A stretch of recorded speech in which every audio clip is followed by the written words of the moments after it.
afternoon, good evening, ladies and gentlemen, shipmates, explorers. I hope you had a good day wherever you went today, Florence or Pisa. I went with some of our friends to Lucca, where we walked around the medieval streets until they opened the heavens and washed us out of town, essentially.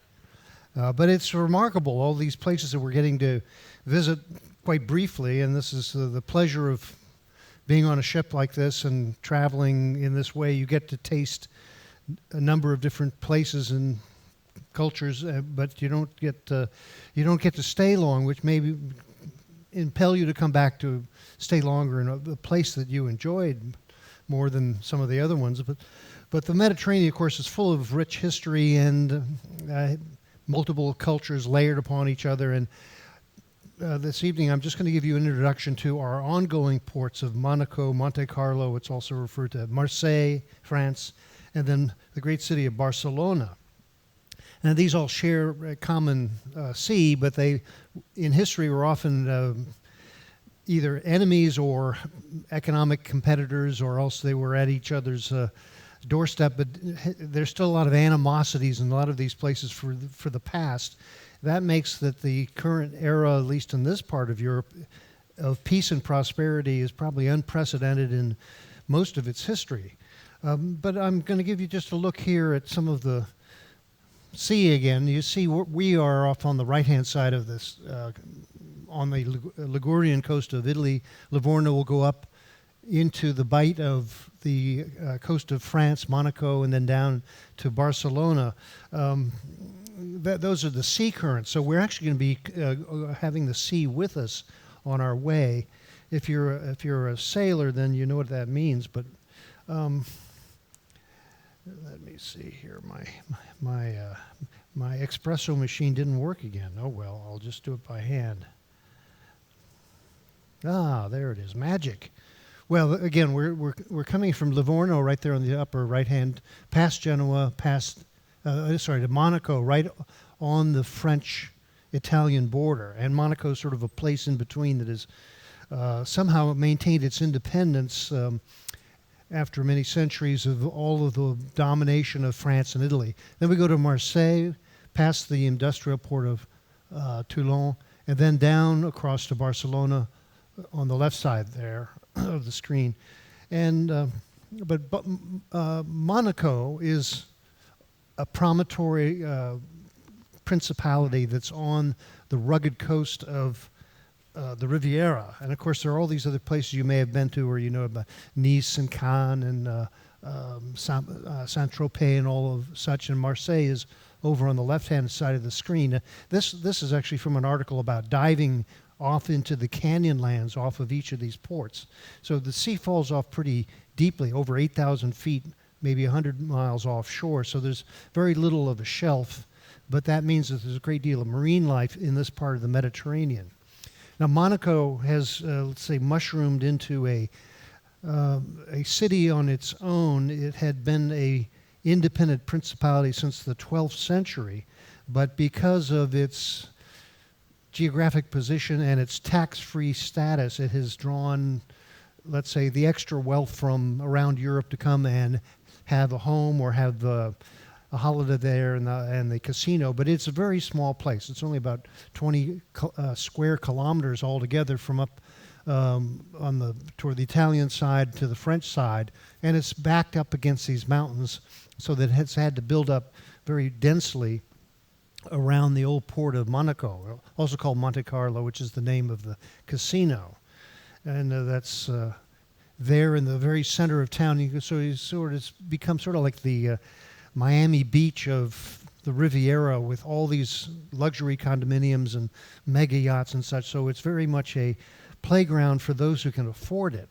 And it has only built up more and more. Every time that there's some political upheaval in Italy or France, they endlessly bring up the subject, shouldn't those people in Monaco pay taxes? Well, that's not their way.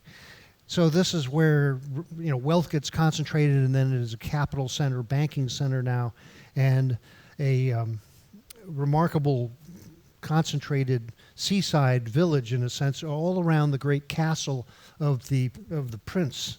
Now, it's not really a kingdom. It's a very small place, so they've never really claimed to be a king with any lands. It's just the prince and the family that have run this for the last number of centuries and built luxury hotels such as the Hotel de Paris. And the prices are such that you don't want to ask. That's the old story. You just go into the casino and you order a martini shaken, not stirred, and see what happens. And so I remember going there when I was a wandering youth, and I just sort of walked through it, and they looked at me with such disdain. I felt I was somebody. Anyway, if you want to go down and have a meal at a hotel or something like that, well, you really should bring your banker with you. But they also have a cultural life, symphony, and they sponsor a lot of music events, and they have, of course, the most famous event is their Formula One car racing event, which roars up and down the hills and goes all around. People pay great sums to sit right there at the grandstand and hear the roar of the engines go by. And so that's probably the height of the season in Monaco, is either the regattas or else the great Formula One racing. That is a flying car, by the way. Well, anyway, this little place was founded by the Renier, the Grimaldi family, back in the 13th century. And they have this royal coat of arms. I think those are the twin brothers that decided to have it out there. Two juveniles, it says in Latin, which was the contesting at the founding of the principality. But it goes on, and the name Grimaldi, though, you may see on large ships right in the harbor here, because they personally own and run some of the largest ferry and cargo services in the Mediterranean, and that's their modern wealth. But otherwise, they were never, for lack of funds, let's say. So Elena Grimaldi was the reigning mother of the family in the previous century, and then the title has come down, married with other royal families in Europe. Charles III was prince back around the turn of the century, the 19th century.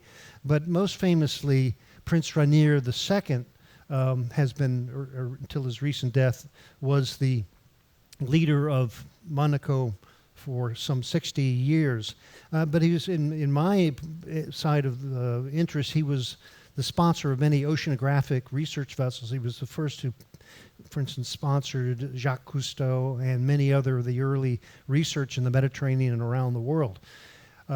But he's, in popular culture, he's mostly known because he married the American actress Grace Kelly.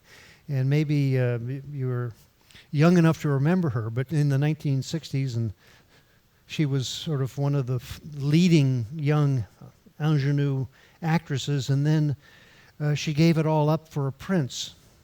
I don't know why she would want to do that. I think it was for the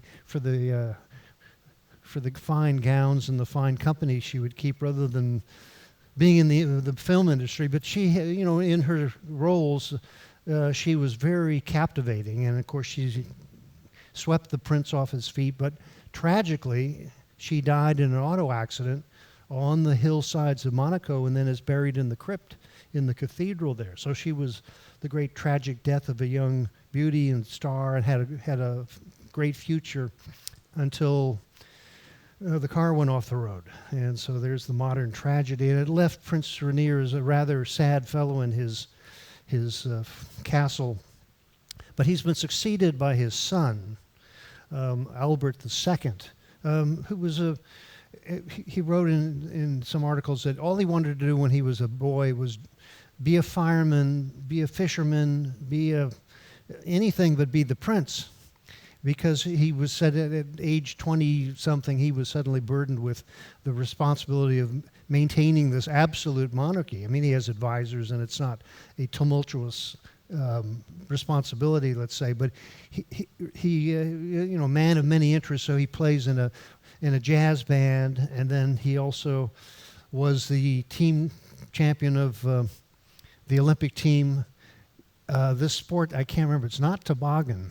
Anybody know the name of that? It's maybe bobsled. Well, they're doing it in the Mediterranean sun down the hillside of Monaco. I guess they didn't need any snow, maybe.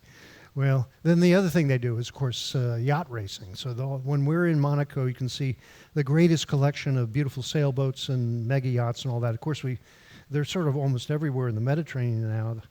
The boats keep getting bigger, but the ports don't get much bigger. So Monaco in particular has just been packed in with so many luxury vessels that it's sort of, you have to get a reservation years ahead to even come in there. Well, it's a small place, and then we're going to go on. Marseille is bigger, about 4 million people. It's about the 5th largest city in France, but above all, it's the main Mediterranean port along with Toulon.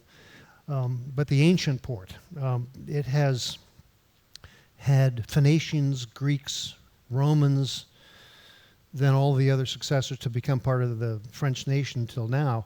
It is, I'll just go back. The Latin, it says, is the world comes to Messalinius. That's the Latin name for Marseille. And it's true. It was one of the major ports in antiquity until current times. People may recognize this, the great Chateau d'If, right outside the port of Marseille, which is where the Count of Monte Cristo was imprisoned. And even today, they film medieval films there as a great set. It's a national park of France now, not a prison yet, again. And on the hillside, there are a lot of beautiful homes, and this is typical of this part of the Riviera where you have mountain villages and estates coming down to the river, and it's fairly well developed, let's say, but still beautiful. All these places you can see how beautiful the water is, very crystal clear, and there are many towns and many restaurants, and it's a very, let's say, haute cuisine part of France. But the harbor is vast, and we will be landing on what are the outside cruise docks that are outside of the old port now. And then it's a short ride into the town to what they call the Vieux Port, or the old ancient port, which is a fortified port with the city walls held it off, and then they had a square harbor that was developed. Much of it was bombed, unfortunately, in World War II, so some of the old buildings have been replaced by new ones like you see around here, where there's antiquity and then a version of modernity next to it. But overlooking the whole port is the great cathedral of the Bon Mer, they call it, there, with this tremendous structure and a somewhat of a Moorish castle with late Gothic period effects and the Florentine-style marble work. But above all, they have the great Virgin Mary up top that is called, again, the Bon Mer of Marseille, who watches out for all the sailors as they go off around the world. Well, the city grew out around this harbor and the hills around it, and as I said, was all fortified on the seaside and on the land side. And then there were many battles over history for it. So when the Bourbons were fighting the Spanish, and they would regularly attack Marseille, and it's had all kinds of problems, including the plague that came on ships. And so it has a great deal of history under every step of it, just like wherever else we are. These are part of the Roman ruins that are still downtown. And they continue to excavate and find more things of Roman era back to the Phoenician era.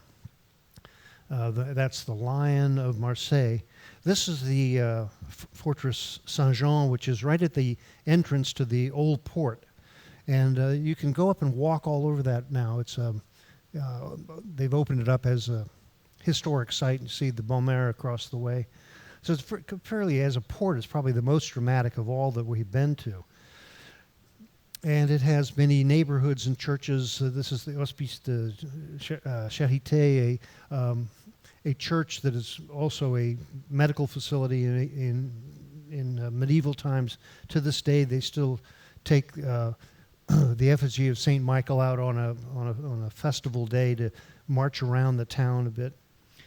And there's beautiful palaces. This is one of the music salon and one of the Bourbon palaces that are up on the mountaintop. But in our culture, particularly the French culture, the most famous song about Marseille is the March of the Marseillaise, which is the French national anthem. The irony of that was that it was written by a royalist uh, officer who was loyal to the King of France. And when the revolutionaries heard it, they sort of such a catchy tune, they wrote the current lyrics for the French national anthem, to the barricades and we will, be free, etc. And then they played that music as they chased the composer out of the country during the French Revolution. Well, that little musical history, that's good for the trivia teams, I think. But Marseille was also the gateway to France, to particularly Africa. And so there's always been in Marseille sections of the town that were African, Arab, and so there's a mixture of cultures there that goes back centuries, well ahead of the current immigration. Now if you go into Marseille, you'll see the same thing. You see many Middle Easterners, many Africans in the city itself. And this led it to have kind of expositions of the great palace of goods from around the world. So Marseille was, let's say, the most cosmopolitan of all of the ports of France.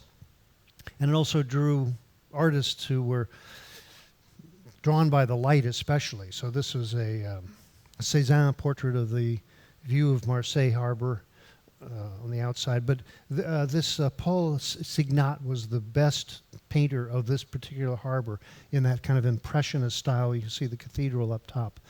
And that was one of the most significant developments in painting, was that pointillistic quality that captured the light of a place like Marseille.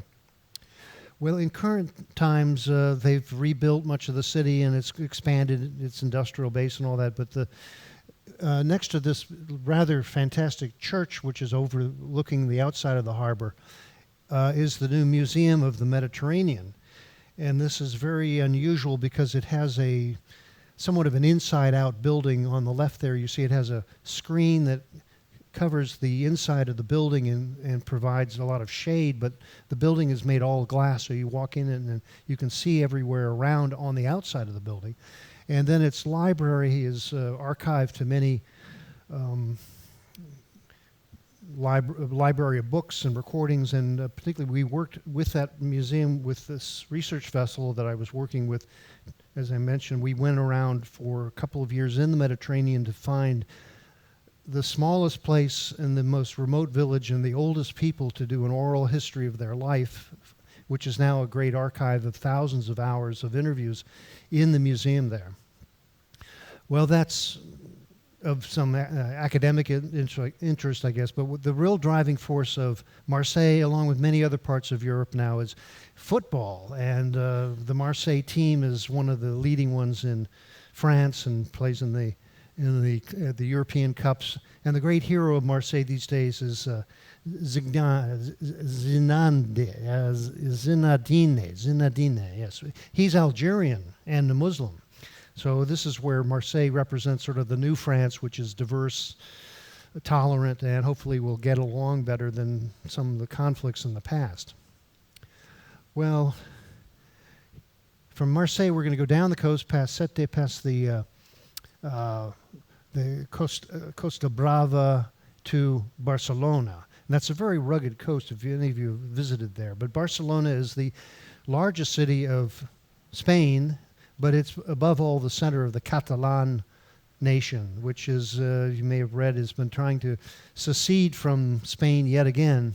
And it's been in conflict with the rest of Spain, much less France and other powers, for centuries. But this is not so much of a natural harbor. This is an old Admiralty chart of it, which shows the bay of Barcelona and then the mountains around it. But above all, it was good for fortification. So it's been built up again since Roman times. And there's layers of the ruins and the development of the city. But as you come in from the sea, you see the great Montjuïc, it's called, the great mound which has a castle upon it. And that was the strategic redoubt that let Barcelona take a premier place in particularly commerce. So as we go into town, again, we're going to be on the lower left-hand side of this illustration. You see, it's a bit of a walk into town. There'll probably be a shuttle bus that'll take you right down to one of the main squares. You see where it says the Columbus Column. That's the very center of the harbor area. And from there you can walk up La Rambla, which is the pedestrian walkway that goes up the hill into the center of the city. And the waterfront has been very much redeveloped, particularly what says La Barceloneta. That was a industrial area that they cleared out and put in a very large beach, making Barcelona suddenly a resort town. It had been famously gritty, industrial, dangerous, and it didn't draw tourists until just recently. It was an Olympic plan when they had the Summer Olympics there in the 1970s. That they made this great beachfront for it to then make it a much more of a appealing town. And so now you'll find it's full of visitors from around the world. I was amused that our guide in Naples was saying, well, we are actually busier than Barcelona. Every year, which city gets the most tourists? Well, it's kind of not such a good competition except for the locals. But Barcelona is full of people, and especially famous for youth coming down to the beaches to have rave partings. And when we came in and sailed right past this part of the old harbor, we were told by the port captain, harbor master, said, well, welcome to Barcelona. I hope you have another place to sleep.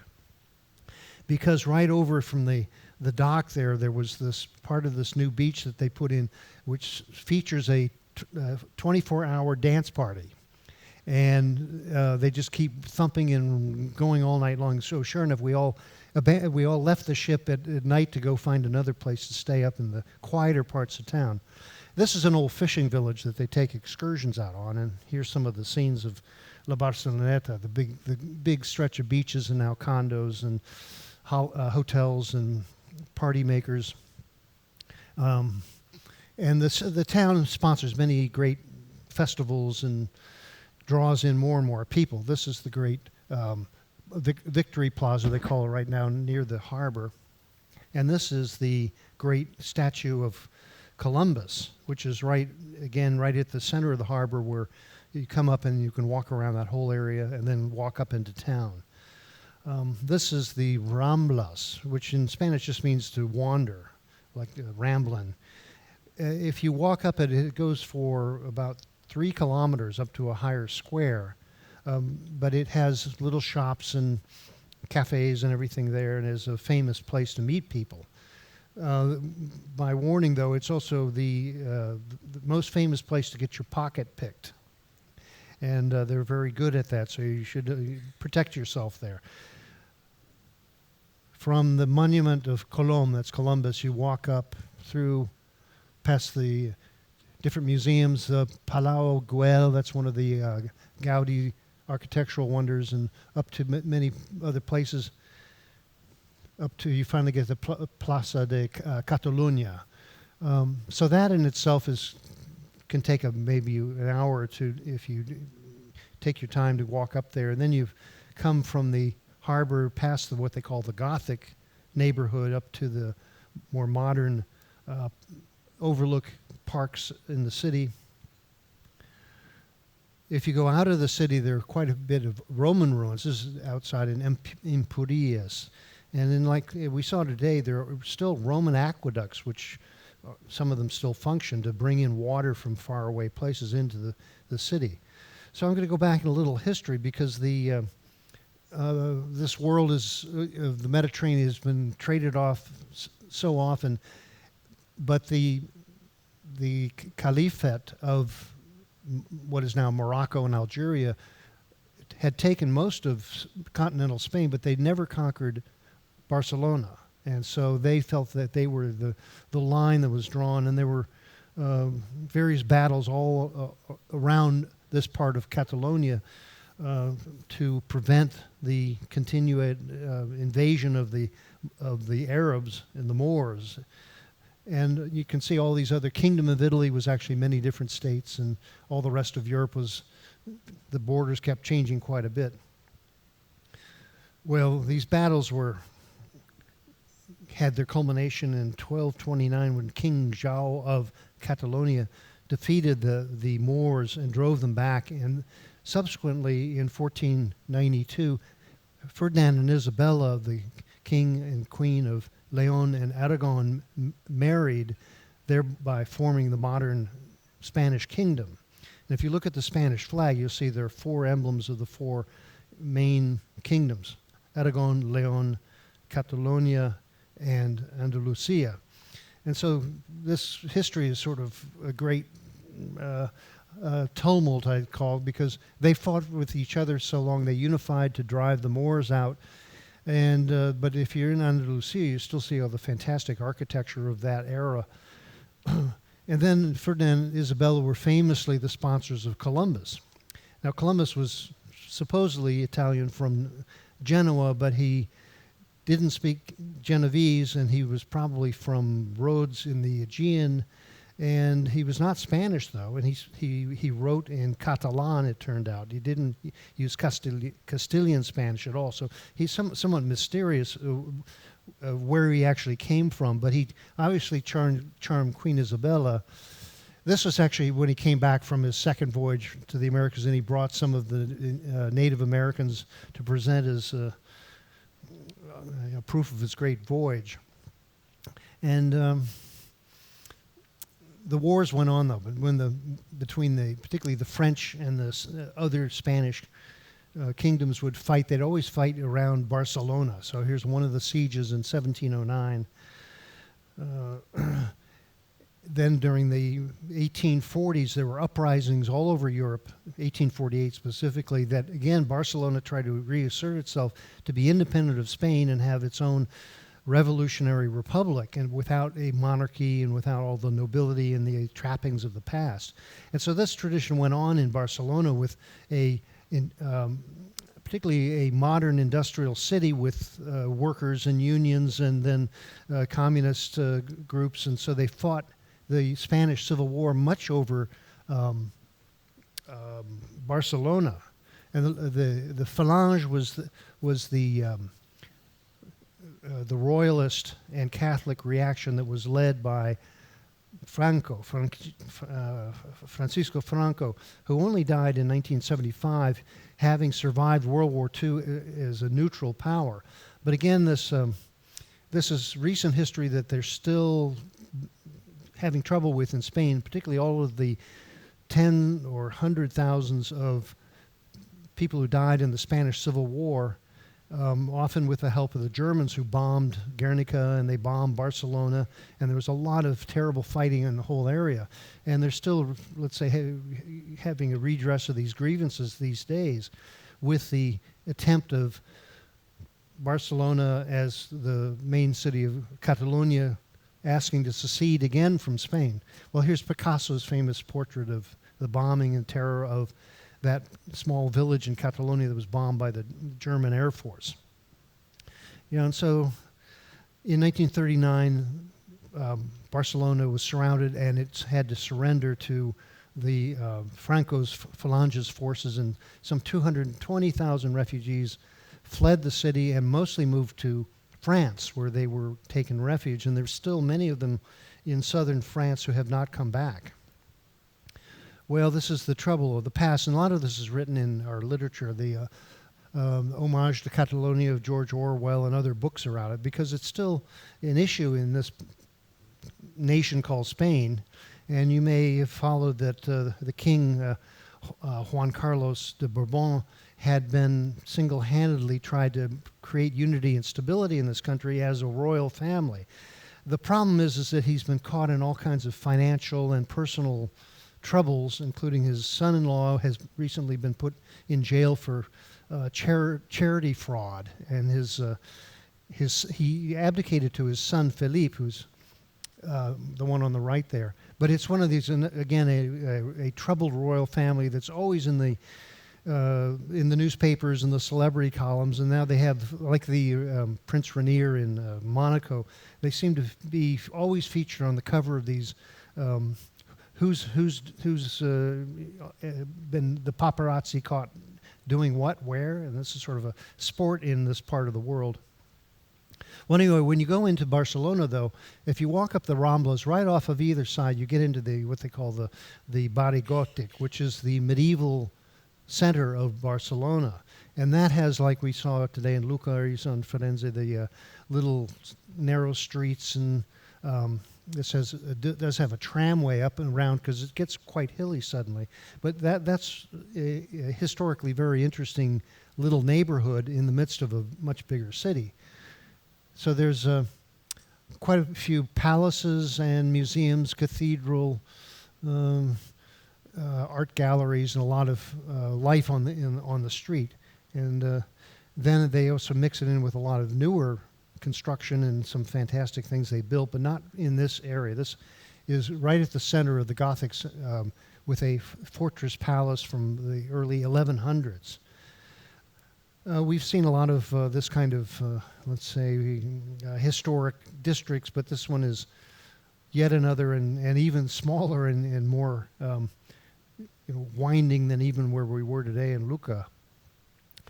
But in more modern times, the Catalan Barcelona architects have made their name in world architecture because they took these fantastic designs and made housing with balconies and frescoes, and then larger apartment houses. When the elevators were invented, suddenly they went up, and all of these town apartment complexes, or palaces they sometimes call them, got larger and more grandiose. And Barcelona was a very wealthy city up until recently, because Barcelona was the chief trading partner with the island of Cuba, and also many of the Catalan Barcelona families were plantation owners with a lot of slaves, but over in Cuba. So when the Cuban Revolution happened, that sort of pulled an economic rug out of some of the families of Barcelona, but they left this great architecture. They would patronize stained glass and carvings and sculptures, and so this is a very elaborately decorated city. And the neighborhoods were designed to feature these big block apartments that often have a atrium and a ground floor in the center of the block, with fountains and private areas for the families that live in them. So here's a bit of, this is off the Ramblas with, again, a mixture of all kind of architecture, a bit of Moorish, a bit of Gothic, a bit of, sort of late Renaissance style.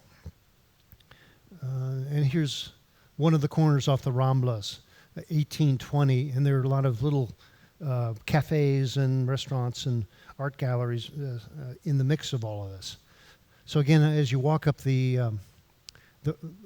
Ramblas further north, you get into the area where all of the blocks become this grid pattern and these big blocks of apartments. But this is where the Gaudi's architecture is particularly featured. This is one of the squares down near the Ramblas, which has a lot of cafes, and it was originally built as an administrative center for the government, but now it's mostly private apartments and hotels. But there is sort of a musical center of life, because they regularly have these drum bands come dancing through the square. And this is a tradition in Barcelona where in the good weather and for festival days, they all get out on the street and they have music making and dancing. This is the Sardana dance in front of the Gothic Cathedral on a Sunday morning. So if we're there on the right day at the right time, you suddenly see everybody around you dancing these sort of circle dances, sort of like the Havana Gila or other circle dances in folk culture. But that's the spirit of Barcelona. And this is a great market off the Ramblas again, the Sant Josep market, which features stand-up tapas cafes. And tapas is the traditional meal here, where you have a standing drink and then you get a little finger food. And it was called that you would have you put the plate on your drink if you had to go for a talk or a meeting, and so the tapas was the top of your drink, so nobody would take it away or drink it for you. And this is still a tradition, so now it's turned into restaurants that only serve tapas. But again, it's only an appetizer. It's not a main meal usually served at these stand-up tapa bars. Anyway, I made a list here of some of the Catalan language, which they themselves say they're blind in love with language. And if you listen to it, it sort of is Spanish that we may know, more like Mexican, except more like French, and then they have their own special words in it. So they are so proud of it, they will, of course, speak English, French, Spanish, but they will always revert to their own language on their own. And here are a few words that we use out of Catalan. Liberal versus the royalists. Liberal meaning the freedom fighters, have liberty. The guerrilla, those are the fighters that tried to stop the French army under Napoleon. Seni, we don't use that word, but it actually means sort of common sense or some sort of internal wisdom. Rasha, which our word raunchy comes from that, sort of fantasy and madness and dirty in a way, to be Rasha. And then the Rambla, we use that when we go rambling ourselves.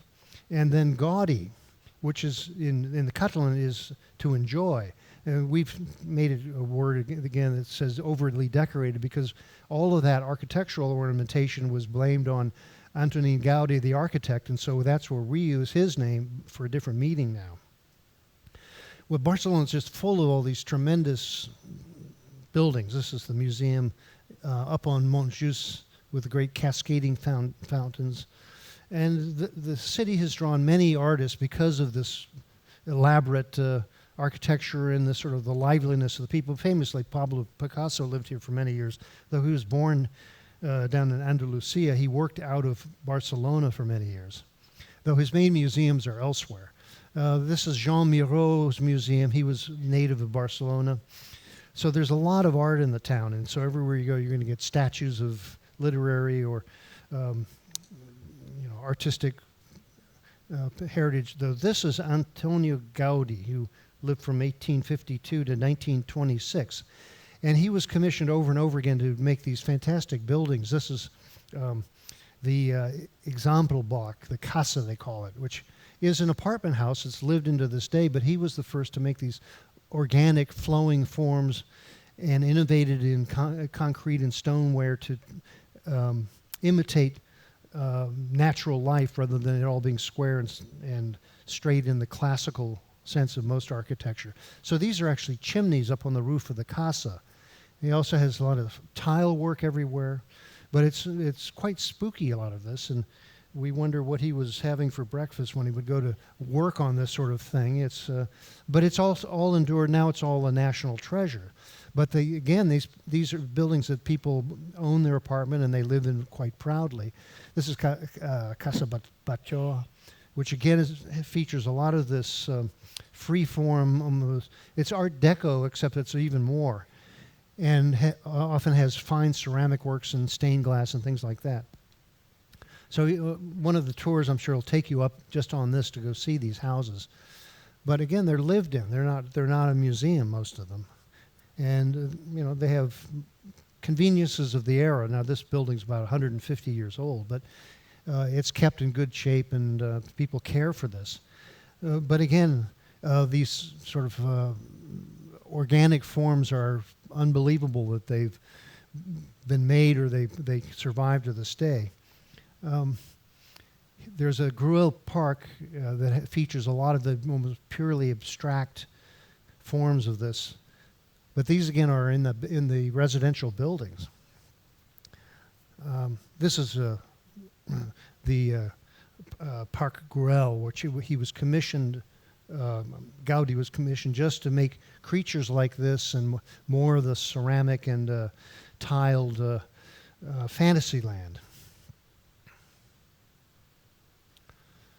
So this is the particular curiosity of Barcelona, but the greatest monument is the Sagrada Familia, the Sacred Family Cathedral that Gaudi worked his last decades on, and it's still not finished. And he was on the site himself overseeing it when he was hit by a tram and he died, and he's buried in the crypt of his great creation. And again, I'm sure there's a tour that'll take you there and around it, but this is... it's a community-sponsored cathedral. It's actually not a Catholic church. It's not been consecrated by the Pope or any of the Catholic officials. It's as if this was imagined and then it's been built for decades now, and people go and contribute to it to see that it'll be done eventually. But again, it's a fantastic form and engineering marvel of sort of reinventing the Gothic style of cathedral construction. and then adorned with all kinds of sculptures and allegorical tales. And this is the crypt where Gaudi himself is actually buried. So this is a vast project further from the downtown. It's quite a walk from the Ramblas, but this old illustration shows that only parts of it are actually finished, so they have yet to build the Great Spire.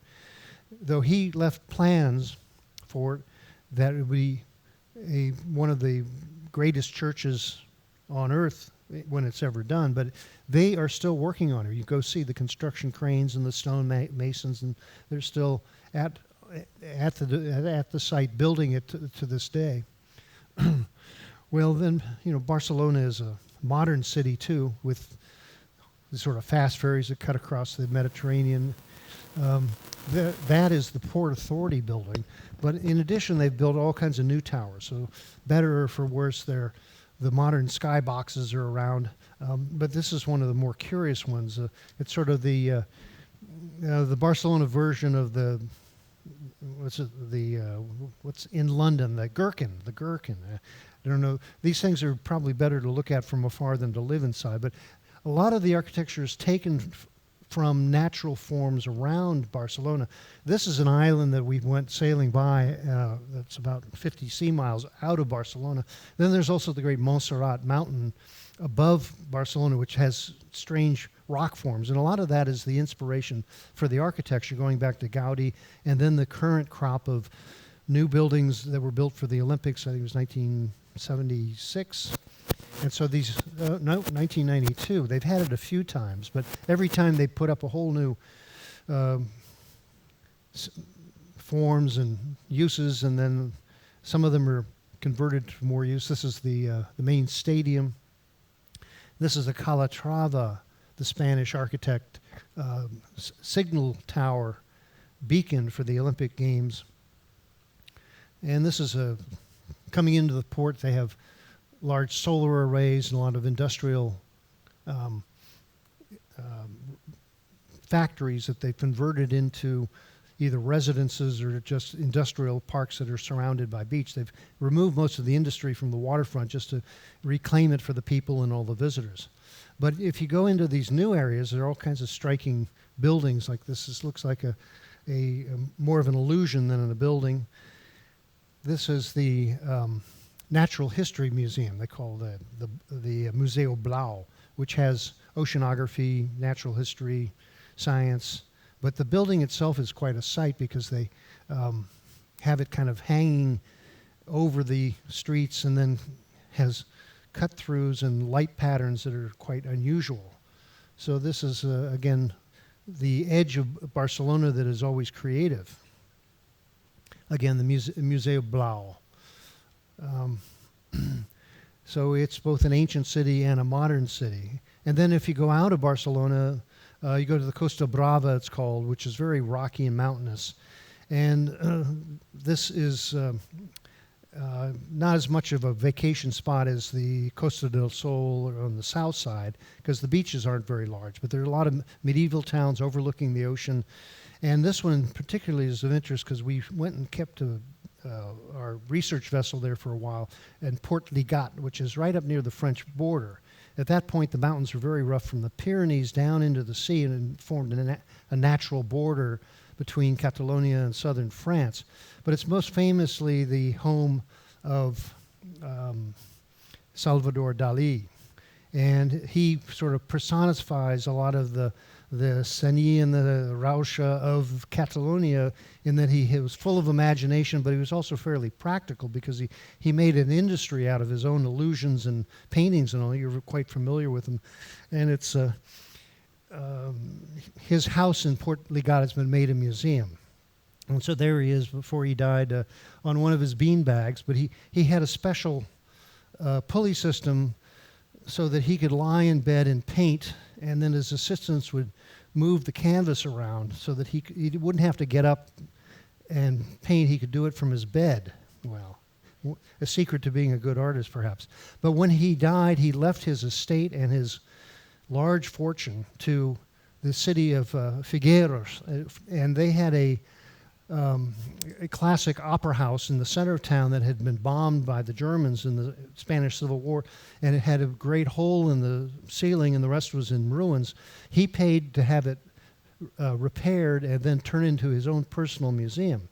And he picked the works that he would have shown there. So this has become a great attraction out of Barcelona. It's about an hour north of it. But he adorned the roof with his sculptures, including eggs that look like they're about ready to tumble.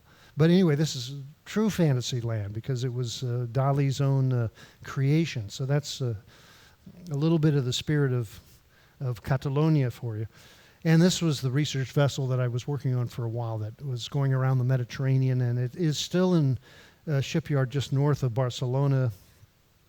But this whole area and all these other ports we've been going to, each one has its own unique qualities and surprises, especially if you haven't been to any of them before. But even if you've been there many times, there's always something new here. This, again, is some scenes just off the coast of Barcelona as we come in to the harbor. And we may or may not see this bit of an island winking at us, but that's the, you never know what to believe when you see it yourself. So this voyage together has, I hope, been a surprise to you. Some things that, I'll show you things you may never see or you may not want to believe them anyway, but just going out at sea is always an experience, even if you've done it many, many times. So I'm going to leave you with a couple of comments from various people. Here's from Mark Twain. Time and time, tide and time wait for no man, it is said. But in our day of electricity, as such, things have been reversed. Man waits not for tide nor time. And Sir Francis Drake once said, "It is not that life ashore is distasteful to me, it's that life at sea is just better." And from the German poet Heinrich Heine, "Great are the sea and the heavens, yet greater is my heart." And from Alexander Pope, "On life's vast ocean, diversely we sail. Reason be the card, but passion be the gale." And from Jacques Cousteau, he said, "The sea, once it casts its spell, holds one in its net of wonder forever." And I'll leave the last word to Columbus. "And the sea will grant each man new hope, and his sleep brings dreams of home." And so I wish you a great voyage on the Mediterranean our last days, and I wish you a great trip home, and I hope to see you out here, see it again. Thank you very much.